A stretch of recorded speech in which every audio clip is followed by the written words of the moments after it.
Welcome to One-on-One with B'nai B'rith International. I'm CEO Dan Mariaschin. Thank you for tuning in today.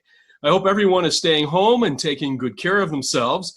We hope these conversations will help ensure that physical distancing doesn't turn into social isolation. So joining me today from Montevideo, Uruguay, is my colleague Eduardo Cohn, B'nai B'rith's Director of Latin American Affairs. Eduardo has been with B'nai B'rith since 1984 and has spent nearly 40 years advocating for the Jewish people in Latin America and on behalf of the State of Israel. In our conversation today, I'll be asking Eduardo about what's going on in Latin America, how it's responding to the coronavirus pandemic, how the Jewish communities are handling the outbreak, and about anti-Semitism in the era of COVID-19, and what B'nai B'rith is doing to help Jews across Latin America during this time.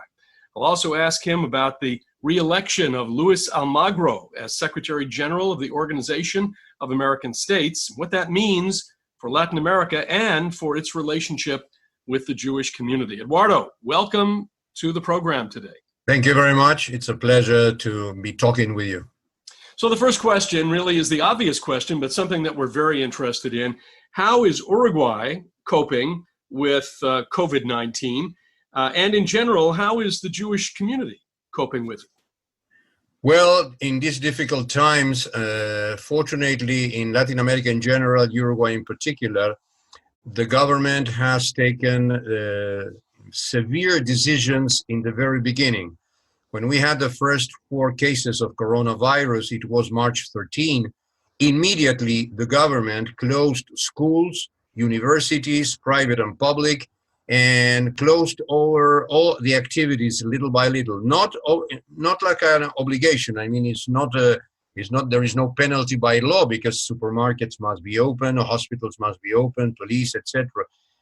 But the result is that up to today, the situation in Uruguay is a little better than in other countries in the region. But we know that April will be a key month because weather will change.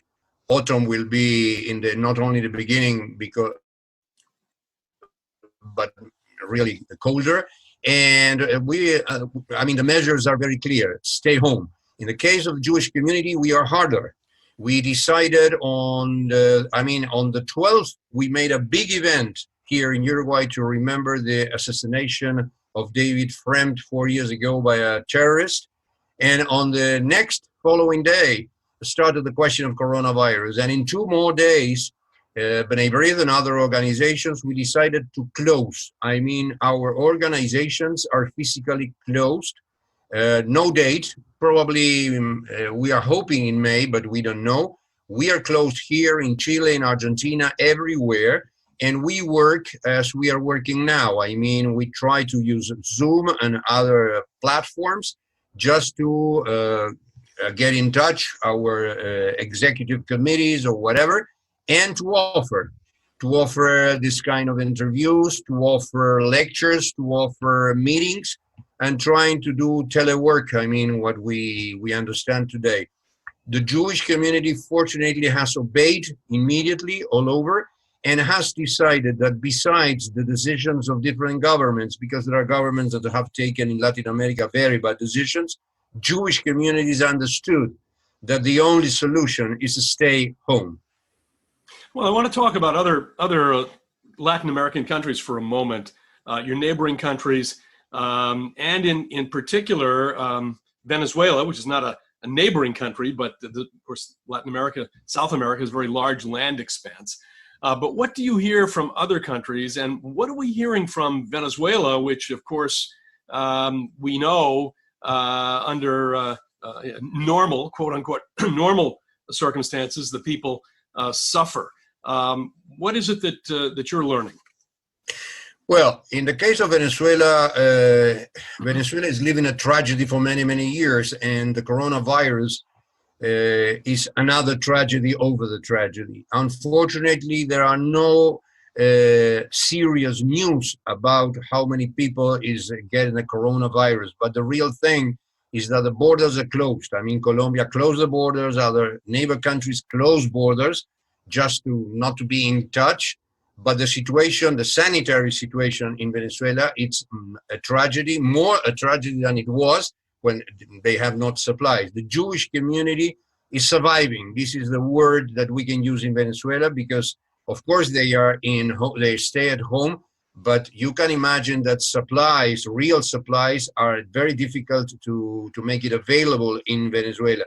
The government is not behaving differently. Yesterday, they put in prison people of President Guaido in jail. They caught them and they put them in jail. Imagine the situation in jail with coronavirus. So all the American states are very concerned, but the problem is the closed borders. And two mentions that are very important, I think, to share with our people. Unfortunately, the president of Brazil has not understood carefully what is happening because yesterday, not only the week before, but yesterday, he went to walk in Brasilia and saying that we have to leave our homes and reestablish the question of schools and opening schools, etc. Well, there have been two things in Brazil. Twitter erased those tweets that the president of Brazil made. Of course, the Jewish community is obeying and doing what the governors, because it's a federal state, what the governors are saying, and the governors are saying what you are being said in the United States or in Israel, stay home, and stay home seriously. And there is a confrontation between the presidency and the governors. But what the people is doing in Rio de Janeiro, Sao Paulo, only the state of Sao Paulo is 50 million people. So they are staying home. And in Argentina, it's different. The measures that the government have taken are very severe. I mean, there is an obligatory quarantine. If you don't have a special permission to be in the street, you go to jail. I mean, you have a fine, a very important fine. Your car is taken by the government, and you go to jail. There have been in last week, more than 20,000 people that were caught in the streets without the permission. And now Argentina has decided yesterday to go on with a quarantine for all April. In Chile, in Chile and in Ecuador, in Paraguay and in Peru, there's a curfew. After 8 o'clock, there's a curfew. You don't dare to go to the streets. Fortunately, the Jewish communities have understood this, and as I said, plus, and they not only stay at home, they communicate between each other, and they communicate in Latin America, and we do our things. I mean, we are going to celebrate just like this, to celebrate, but we are doing to celebrate Pesach. I mean, by the screen, but Pesach, we are going to commemorate Yom HaShoah, and we are preparing for that. But and we understand that we have to say to the countries and to say to our people, that's what we're working for socially, to stay at home. We are an NGO, and we have to help for that. Eduardo, let's go back to Uruguay for a minute, because your Jewish community really is no different than any community. There are a lot of senior citizens, and one of the things with coronavirus, of course, we're all under self-quarantine, we're all inside, we're on lockdown, whatever you want to call it. And seniors, who are the most at risk in the community, are many times alone, either in senior facilities like B'nai B'rith has, where they must stay in their rooms, but there is contact with others. They're in a building with apartments and so forth, but there are other seniors who are living alone. You have a community of seniors in Uruguay. How are you dealing with that in Montevideo? In various, we have various different actions to do. There are seniors in the Jewish senior house. We have a senior house, one, and what the senior house is trying to do every day is that the people that can do it, of course, senior, to be in touch with the family, by WhatsApp, by the screen, by a laptop, whatever. They try to give them entertainment as much as they can, but the most important is to be in touch with the family, to see that the family is okay, it's closed, they can visit them. but to be in touch. In the case of B'nai B'rith, we are doing the same because we have an important senior population which is in their houses, in their homes, sometimes alone. For example, we have, I'm not going to give names, but we have a former district president which is recently has become a widow. She's alone. Of course, she has a lot of family, but we have built a WhatsApp group called the Mentors of B'nai B'rith, and we are in touch with them at least 3 times a day with material, with conversation, asking them if they're okay, what they need. I mean, this is very important for us. And there is the Tzedakah Foundation. The Tzedakah Foundation has the most, I would say the hardest work, because the Tzedakah Foundation has to deal with the people that is not only alone and live in their homes, and they have to give them food, etc., taking food for them every single day and trying to help them to live these days. But we are having actions in different ways, and in B'nai B'rith in particular, I repeat, we are in touch with them every single day, at least 3 times a day, morning, noon, and afternoon. What type of programming are you developing in Latin America for members and Jewish communities in places like Chile, in Central America? Let's talk about normally what happens in B'nai B'rith in terms of the wide and diverse programming that B'nai B'rith provides in the various communities. Just take a couple of examples. When we get back to normal, what kinds of things are B'nai B'rith members and B'nai B'rith lodges doing to provide programming for their communities? Well, we are working in 2 different roads.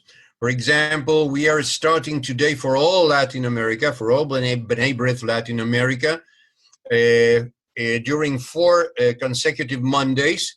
We are starting political conferences from Gabriel Ventasgal, which is the leader of Asada Sheini. He speaks very well Spanish. He's a professor. Today, he is going to speak about the recent question of the elections in Israel and how is the situation of coronavirus. But next week, he will speak about radical Islam. Then he will speak about anti-Semitism in this century, and then Israeli democracy after elections. This is something that we are offering, and we have planned together with Eduardo Weinstein, which is the president of B'nai B'rith Latin America in Chile. Chile is doing the technical work, but but every country, 19 countries of B'nai B'rith are going to get inside this Zoom conference, which has place for 500 people. This is a question of conference. The same thing are doing the B'nai B'rith locally. For instance, in Uruguay, we are going to do in 2 weeks what we call after office lecture, which not will be after office because there is no offices, but about some interesting issue that we are dealing with, coronavirus and how we work from home or whatever, with a local lecturer. What we in Chile the same, in Argentina the same. We are trying to offer different options to listen from the screen. The other thing is doing our social work. It's not easy to do by screen, but we are doing. In Uruguay, we're planning, for example, we have contact in Uruguay, in Chile, in Argentina, in Brazil, in every country. We have contact with non-Jewish organizations, schools, hospitals, whatever, that they receive our work, donations or a normal work. What we are talking with them now, for instance, in Uruguay, we are talking with a series of schools to give them the food that they should receive and they are not receiving. And we are buying them, and we are trying to program how they can get it with all these prohibitions that we have of social distancing.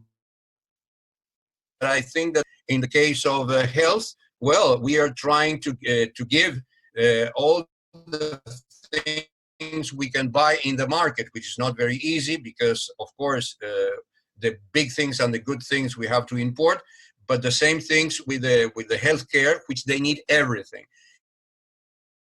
If we can to offer personal help, we would do it, but unfortunately we can't. We have to be very careful with that.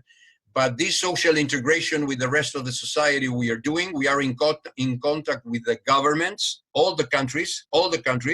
We are in contact with governments. We have a committee of the community. B'nai B'rith is inside in every community, every emergency or whatever. We are in touch with the secretary of the presidency and the interior minister or whatever.